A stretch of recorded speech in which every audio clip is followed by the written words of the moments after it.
Assalamualaikum warahmatullahi wabarakatuh. Hadir kembali hari ini saya Najla Shihab dengan Abi Quraish Shihab di Hidup Bersama Al-Quran, edisi khusus dari Tafsir Al-Misbah. Dan hari ini akan membahas surah Ar-Rahman. Ini surat favoritnya, kayaknya surat favorit banyak orang ya. Surat favorit banyak dari kita, Ar-Rahman yang maha pemurah.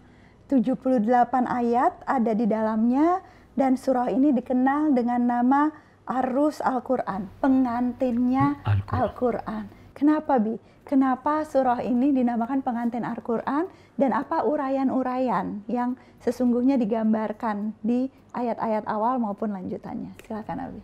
Pengantin Al-Quran karena sangat indah. Indah. Redaksinya sangat indah, sangat menggugah. Di sini Allah menjelaskan nikmat-nikmatnya yang dianugerahkan. Di sini disebut sekian banyak nikmat, sementara ulama menghitung pokok-pokoknya ada 8. Di sini ada peringatan-peringatannya. Di sini ada uraian tentang sorga. Surga, betul. Jadi nikmatnya nikmat duniawi digambarkan, tapi juga nikmat yang di surga pun digambarkan. Digambarkan, ya. Okay. Luar biasa. Mari kita mulai, Bi. Mari kita mulai. A'udzubillahi minasyaitonirrajim. Bismillahirrahmanirrahim. Ar-Rahman. Dari kata rahmat. Kita ada di basmalah. Bismillahirrahmanirrahim. Apa bedanya? Rahman itu pelimpah rahmat. Itu satu. Rahim itu penyandang sifat rahmat. Itu satu pendapat. Bisa jadi ada orang rahim, penyandang sifat rahmat, tapi rahmatnya tidak menyeluruh. Jadi dia rahim tapi bukan rahman. Bukan rahman. Nah, bisa jadi ada orang dermawan, tapi sekali-sekali dia kikir. Ya kan? Jadi nggak sempurna kedermawanan. Tidak sempurna. Kita pernah berkata kalau kata itu berakhir dengan an, maka itu berarti sempurna. Allah Rahman, Allah yang sempurna rahmatnya. Nah, karena kesempurnaan rahmatnya itu, maka tidak ada satu makhluk pun yang tidak mendapat rahmatnya. Semua. Kaum muslimin maupun yang durhaka mendapat semua rahmat. Dapat rahmatnya. Ar-Rahman. Gitu. Ada yang berkata bahwa kata Rahman yang timbangannya an ini itu sifatnya sementara, sedangkan kalau Rahim itu sifatnya langgeng. Atas dasar itu mereka berkata Rahman adalah Allah yang melimpahkan rahmat menyeluruh kepada seluruh makhluk, tapi karena sementara maka dia hanya di dunia. Kalau Rahim karena mantap dan seterusnya itu rahmatnya di akhirat. Okay. Di sini disampaikan Ar-Rahman, dialah yang telah mengajarkan Al-Quran. Dia taat. Itu kita ayat selanjutnya. Baik.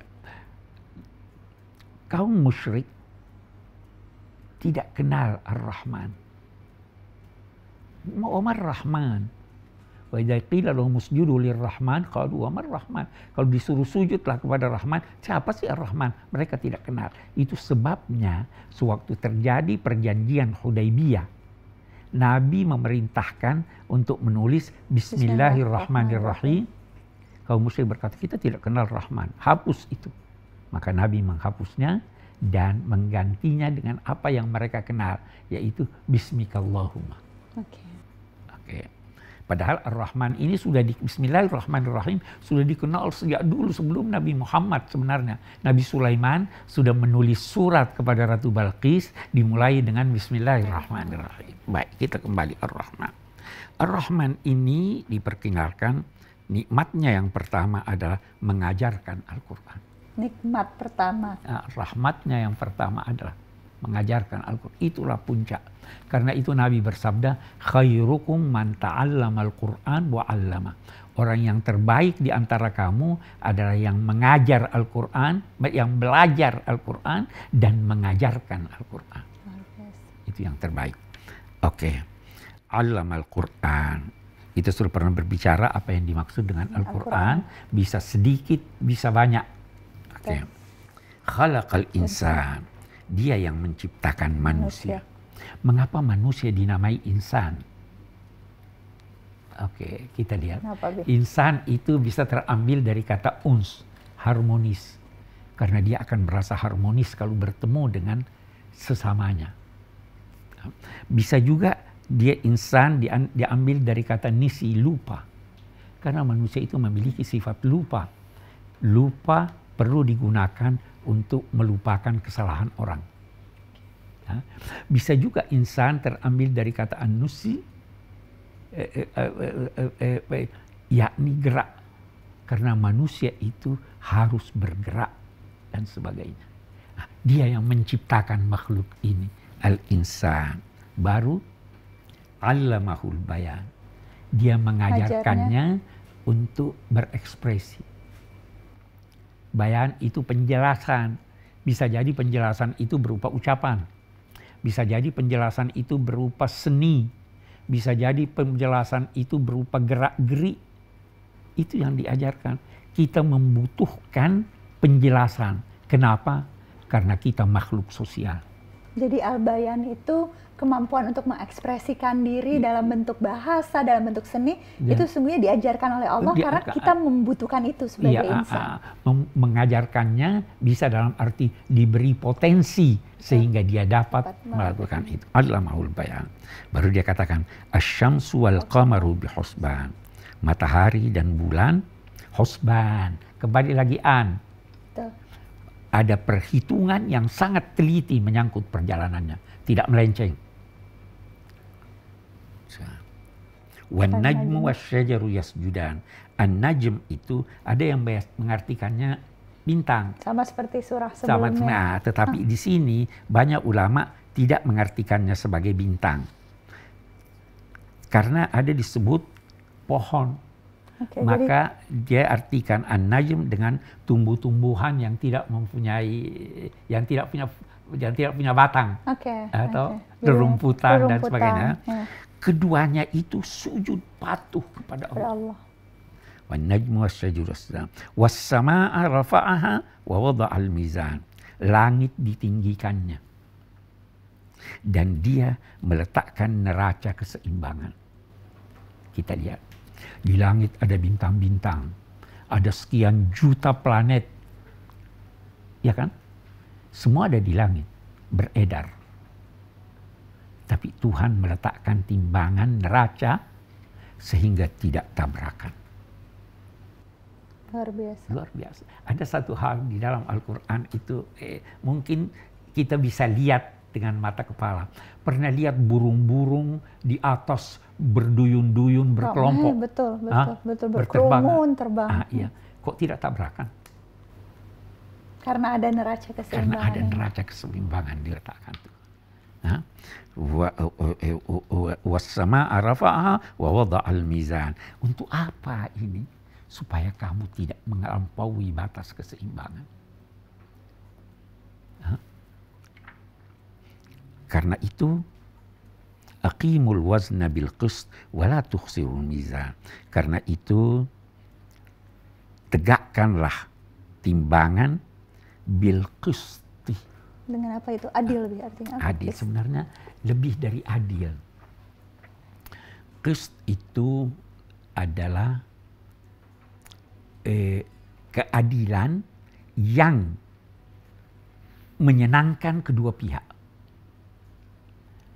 Kalau kita membeli barang adil, penjualnya senang, pembelinya senang. Ya kan? Seharusnya begitu. Win-win. Win-win. Nggak ada yang merasa kemahalan. Tidak ada yang merasa kemahalan. Tidak rugi. Itu. Kita disuruh meletakkan itu. Ya. Jadi bukan sekedar adil. Karena kalau adil bisa jadi putusan itu tidak diterima baik oleh yang lain. Tetap ada yang mengganjal. Ada yang mengganjal. Dalam interaksi kamu, lakukanlah interaksi itu yang menjadikan interaksi itu bisa diterima dengan baik oleh sebab. Bagaimana itu? Perlakukanlah orang sebagaimana engkau ingin diperlakukan. Dan itulah pesan utama dari ayat-ayat di Quran surah Ar-Rahman ayat 1 sampai dengan 9 yang baru saja kita bahas. Jangan kemana-mana, masih akan ada uraian tentang ayat-ayat yang indah di Quran surah Ar-Rahman ini. Di bagian lanjutan kita akan mulai membahas ayat 10 dan seterusnya. Pendidikan Kader Mufasir adalah salah satu program dari Pusat Studi Al-Quran. Program intensif khusus bagi peserta yang sudah mendalami ilmu tafsir di perguruan tinggi dan berhasil lolos seleksi dari seluruh Indonesia. Selama 6 bulan sampai 1 tahun, para kader ini mendapat pengayaan serta mentoring ilmu-ilmu Al-Quran lainnya dari Dewan Pakar PSQ. Program ini bertujuan melahirkan mufasir yang mumpuni serta mampu menghasilkan karya untuk kemaslahatan umat. Masih di Hidup Bersama Al-Quran, edisi khusus di Tafsir Al-Misbah, dan di hari ke-15 Ramadan ini kita masih membahas surah yang sangat indah, surah Ar-Rahman. Banyak gambaran tentang nikmat dan potensi tadi Abi yang diberikan oleh Allah kepada manusia, dan mari kita pelajari ayat-ayat selanjutnya Abi, ayat 10. Oke, kita lihat. Jadi kita kembali, Allah menciptakan segala sesuatu ini dengan perhitungan yang teliti dan ada neraca keseimbangan. Betul. Nah, kita dituntut untuk menegakkan neraca keseimbangan itu dalam segala kegiatan kita. Neraca keseimbangan itu menghasilkan moderasi. Karena tidak berlebih di satu sisi, tidak berkurang di sisi lain. Karena moderasi itu jalan pertengahan. Jalan pertengahan sehingga menyenangkan di sini dan menyenangkan di sana. Itu sebabnya kita adalah ummatan wasatan, umat moderat. Karena apa? Karena kita punya timbangan derajat. Baik, kita lanjutkan. Maka aqimul wazna bil qist, dan jangan rugikan timbangan itu. Jangan ini. Baru dia lanjutkan, wal ardha wada'aha lil anam. Nah, ini. Dan bumi itu dihamparkannya untuk al-anam. Al-anam itu apa? Al-anam itu untuk makhluk hidup. Jadi bukan hanya untuk manusia. Bukan hanya untuk manusia. Beri kesempatan hidup binatang-binatang. Ada seorang ulama berjalan dengan murid-muridnya, tiba-tiba di sampingnya ada anjing berjalan. Dia usir anjingnya. Anjing itu diusir. Kata ulama ini, dia punya juga hak untuk berjalan di sini. Ada hak untuk makhluk hidup, tumbuhan. Jangan semena-mena menebang tumbuhan. Jangan semena-mena memperlakukan binatang. Dia juga punya hak hidup. Jadi bukan hanya hak hidup manusia. Hak hidup semua makhluk ada haknya.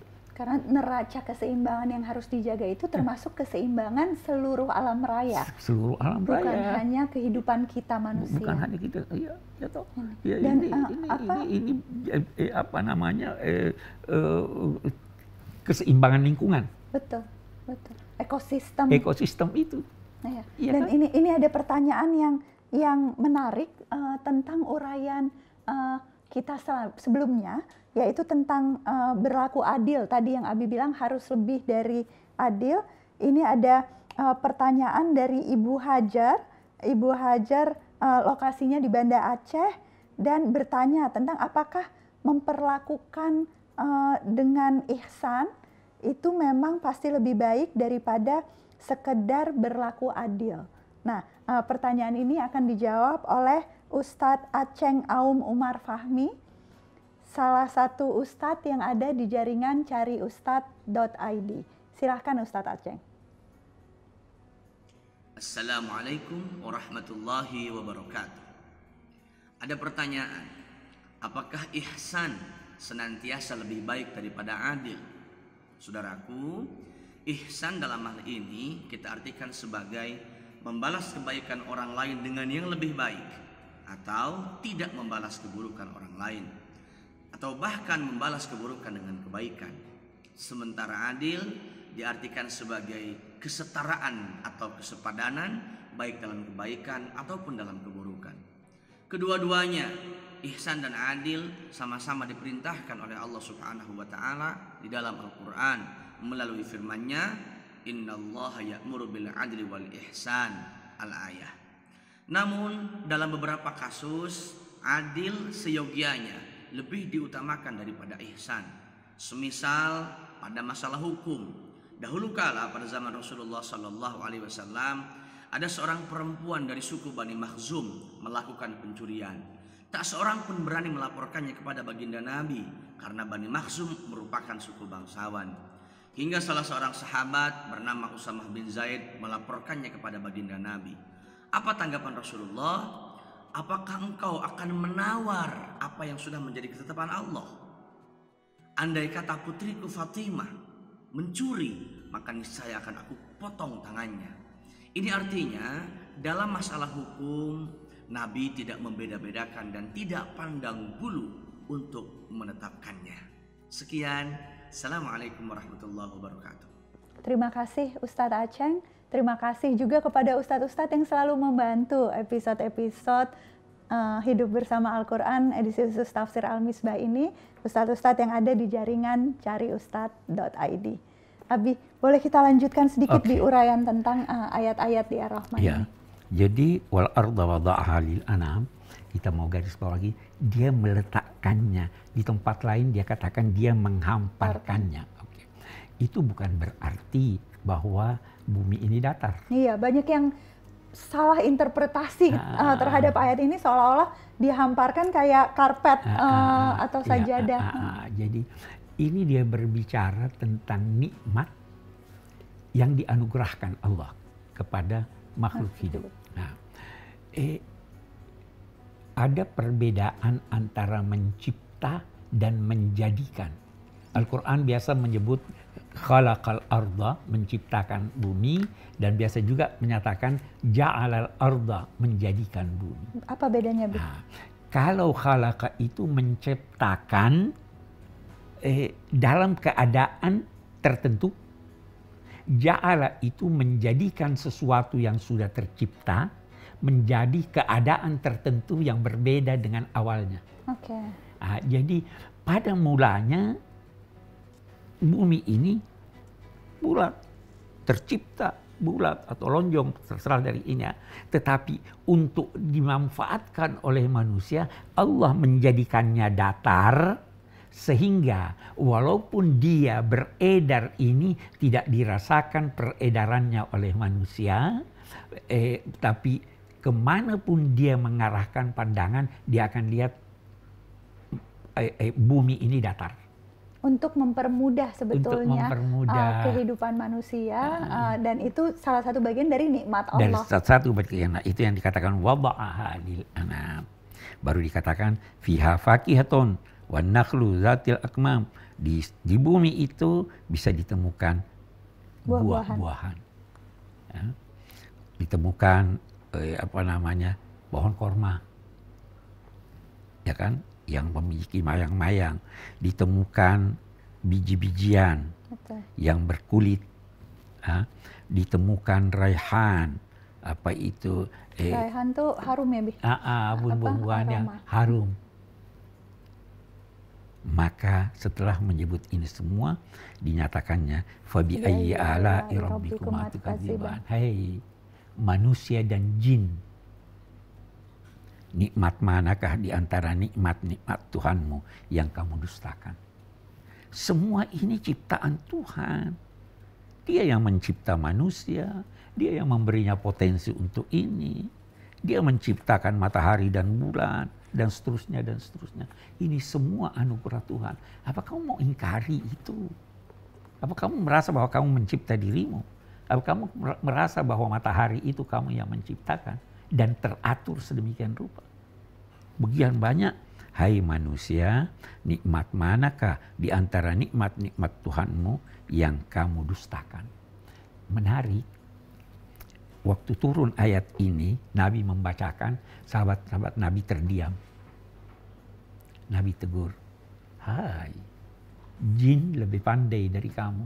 Mereka menjawab, ya Allah, tidak satu pun dari nikmat-Mu yang kami ingkari.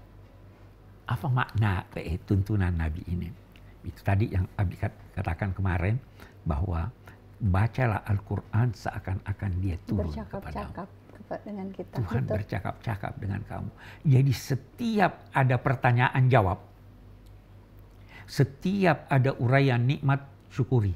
Setiap ada perintah sujud, sujud. Sujud. Ya kan? Karena dia berdialog dengan kita. Nah, sahabat-sahabat Nabi ini terdiam, diajar oleh Nabi. Dia berdialog dengan kamu. Nah, kalau kita baca tanpa merasa berdialog, ya ini aja. Cuek. Cuek. Ini yang berdialog dengan Anda Tuhan. Karena itu membacanya, mempelajarinya harus disertai dengan penghormatan, bahkan oleh ulama hukum itu harus berwudu, harus ini dan sebagainya. Itu ayat-ayat itu. Dan ini pertanyaan yang diajukan 31 kali 31 di surah Ar-Rahman. Fabi ayyi ala'i rabbikuma tukadziban. Apa jawaban kita, teman-teman? Jawaban kita insya Allah kita jawab bersama-sama hari ini bahwa tidak ada ya Bi, tidak ada nikmat Tuhan satupun, tidak ada yang kita dustakan. Insya Allah menjadi pelajaran sekaligus penutup di episode kali ini. Jangan lupa untuk hadir kembali besok bersama kami di Hidup Bersama Al-Quran, edisi khusus dari Tafsir Al-Misbah.